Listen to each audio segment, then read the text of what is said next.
nos dá a vitória por nosso Senhor Jesus Cristo. Uma boa noite a todos, irmãos e irmãs aqui presentes, aos ouvintes, aos vizinhos aqui do irmão Wanderlone, que ouve este som. Pedimos licença para entrar na sua casa, levando essa palavra de Deus. Serei breve aqui, acho que 8 minutos.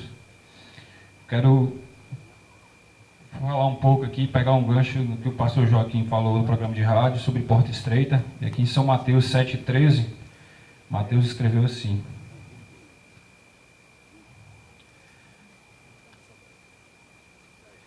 entrai pela porta estreita, porque larga é a porta, e espaçoso o caminho que conduz à perdição, e muitos os que entram por ela. Foi-se o tempo, né, que a porta larga, a porta espaçosa era o mundo. Foi-se o tempo. Hoje, a porta larga são religiões, né?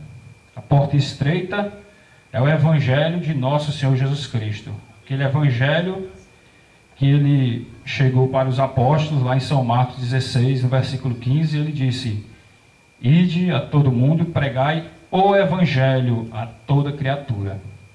Mas hoje, nossos dias, nós vivemos um dia de muitos evangelhos, né? Muitos evangelhos, muitas portas largas. Hoje você pode ser crente do jeito que você quiser. Você encontra uma porta para você entrar e adorar a Deus de acordo com a sua conveniência, de acordo com aquilo que você crê. Só que Deus, Ele não aceita qualquer adoração. Ele não recebe qualquer adoração. E a prova disso é que ele não aceitou a adoração de Caim. Caim também adorou a Deus, foi sincero no seu culto, só que Abel ofereceu um culto melhor, porque Deus só recebe uma adoração se for por revelação, né? Pela revelação, que isso não vem de vós, é dom de Deus. Então Deus só aceita, Deus para aceitar alguma coisa, Ele tem que te dar primeiro.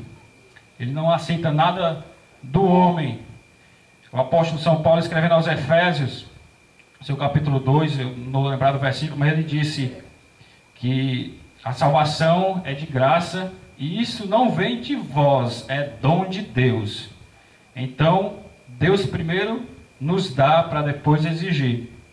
Então, como eu estava falando, a porta estreita, ela realmente é espinhosa. O evangelho que conduz ao céu, ele é estreito, ele é amargo, e ele é diferente do que nós temos visto sendo propagado aí, porque você vai encontrar lá em Jeremias 28, quando Jeremias profetizou que Israel, que Jerusalém ficaria cativo 70 anos nas mãos dos gentios, né, com Nabucodonosor. 70 anos foi a profecia de Jeremias. Aí levantou-se um homem chamado Ananias, e Ananias disse que aquilo era loucura de Jeremias. Eu estou ampliando. Ele disse: não, rapaz, isso é só 2 anos. Ou seja, Jeremias profetizou 70 anos e Ananias disse que era só 2 anos. Ou seja, tirou 68 anos. Eu pergunto, qual era a porta larga? Qual era o evangelho que atraía mais gente? Era o de Jeremias, 70 anos, ou de Ananias, 2 anos? A mensagem do falso sempre agrada, né? Sempre atrai mais gente, porque ela é fácil. Um evangelho que não leva as pessoas a deixarem seus pecados, um evangelho que deixa as pessoas acomodadas em seus pecados, é um evangelho largo, é a porta larga, porque o verdadeiro evangelho é o evangelho que procede da cruz, ele transforma. Não pode um homem que recebeu a Deus, que se encontrou com Cristo na cruz do Calvário, continuar sendo a mesma pessoa. É impossível. Observe a vida de Zaqueu, um ladrão. Quando ele se encontrou com Cristo, o que foi que aconteceu? Deus mudou a natureza dele. E o que nós temos visto hoje? O nome de Cristo está na boca de todo mundo. Hoje todo mundo professa o nome de Jesus. Mas, no entanto, suas vidas não professam a mesma coisa que sua boca. O seu discurso é diferente de sua prática. Mas o Senhor Jesus disse: entrai pela porta estreita, porque larga é a porta e espaçoso o caminho que conduz à perdição, e muitos são os que entram por ela. Esta é a geração que mais vai mandar almas para o inferno, porque é uma geração de religiosos. Nunca se viu tantas portas, mas a porta que Cristo proveu, sem sombra de dúvida, foi aquela porta que ele abriu lá em Atos, capítulo 2, no versículo 38. O apóstolo São Pedro, pregando o evangelho àquela multidão lá, e as pessoas compungiram-se em seus corações, perguntaram a Pedro e aos demais apóstolos: e agora, apóstolo Pedro, nós sabemos quem é você, nós conhecemos a sua história, você era um pescador, e agora o que faremos para herdar a vida eterna, para entrar por essa porta estreita? Pedro não hesitou, não titubeou e deu a receita: arrependei-vos e cada um de vós seja batizado em nome de Jesus Cristo para o perdão dos pecados, e recebereis o dom do Espírito Santo. Então, é por aí que se abre a fechadura dessa porta. Para abrir a fechadura dessa porta estreita, tem que se batizar em nome de nosso Senhor Jesus Cristo. E você vai acompanhando a leitura no livro de Atos, vários relatos bastimais dos apóstolos. Eu vou ler aqui só mais uns dois aqui. Em Atos capítulo 8, versículo 15 e 16, os quais, tendo descido, oraram por ele para que recebesse o Espírito Santo, porque sobre nenhum deles tinha ainda descido, mas somente eram batizados em nome do Senhor Jesus. Então, o batismo, a porta que abria o caminho estreito, para entrar por esse caminho estreito, eles tinham que abrir essa tranca, que era o batismo em nome do Senhor Jesus Cristo. E Pedro, lá em Samaria, em Atos capítulo 10, no versículo 47 e 48, quando o evangelho foi pregado em Samaria, Pedro, como tinha a chave dessa porta, o Senhor Jesus deu a ele a chave, então ele tinha que abrir. E a senha para abrir era essa. Respondeu então Pedro: pode alguém porventura recusar a água, para que não sejam batizados estes, que também receberam como nós o Espírito Santo? E mandou que fossem batizados em nome do Senhor. Então rogaram que ficasse com eles por alguns dias.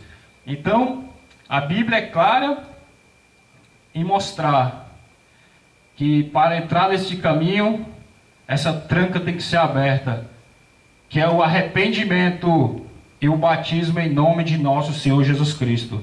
E nesta noite, você está tendo a oportunidade, você está ficando, esta rua, você que ouve este som, está ficando inexcusável diante de Deus. Deus está te dando a oportunidade de fazer a escolha correta. Não edifique, meu amigo, meu jovem. A nossa finalidade aqui é de salvar almas. Nós não estamos aqui para condenar ninguém, nós estamos aqui para trazer salvação, para cumprir o que o Senhor Jesus disse: ide a todo mundo pregai o Evangelho. E como nós temos compromisso com Deus, nós temos que pregar do jeito que está escrito. E a nossa finalidade aqui é essa, é para que você seja despertado desse evangelho analgésico, desse evangelho que não te levará, se você não tem entrado por essa porta, na qual nós acabei de mencionar aqui 3 passagens, o batismo bíblico em nome de nosso Senhor Jesus Cristo. Como você espera chegar lá no céu? Como você espera estar com Jesus se você errou a porta?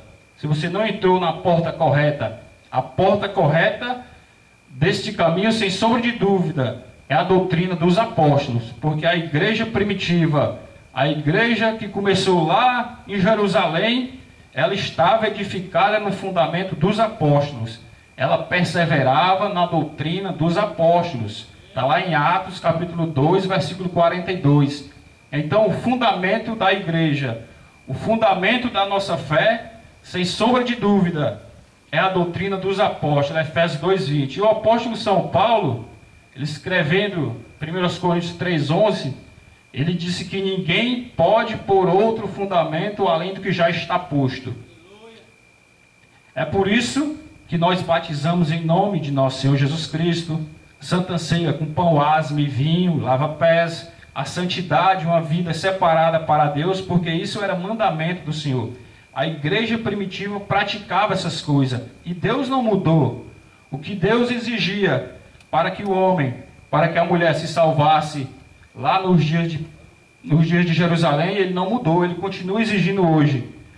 Então, esse é o meu recado para você nesta noite. Entre por essa porta, não erre. Se você errar essa porta, você não chegará lá. Deus os abençoe.